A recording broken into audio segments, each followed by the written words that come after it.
Siamo con Bobber Cycle, una domanda chiesto anche insomma, al tuo amico, una particolarità, io che sono un po' fuori da questa realtà, da questo modo, la particolarità di queste macchine che sono esposte questa serata. Delle macchine senz'altro non ti può parlare un po' meglio Fernando, che qui viene questo rappresentante dei King Roads come Car Club Sardo. Io sono Daniele di Bobber Cycles, come partecipo a questa manifestazione con Dirty Dagos, Sicco e Samuel, sono questi della cui abbiamo partecipato. Abbiamo portato un po' di moto, un po' di casino e rock and roll per condire insomma la festa all'esterno. Oltre diciamo alla Bobber Cycle, che è la mia officina custom, siamo qua come club Motorcycle Club Steel Roses in Rossi, quindi ragazzi che sono in giro con questo gilet sono qui a supportare la festa. Bene, allora faccio la domanda a King Cross così può spiegarmi meglio.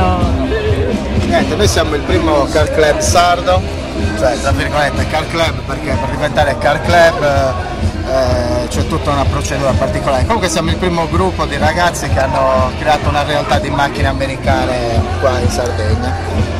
Pian pianino stiamo crescendo, troviamo sempre tante persone che ci chiedono ma mantenere una macchina del genere quanto costa, e noi cerchiamo di dargli dei consigli a chi vuole entrare a far parte di questo mondo, perché comunque ci sono varie difficoltà per mantenere una macchina del genere. E niente. Bene, grazie.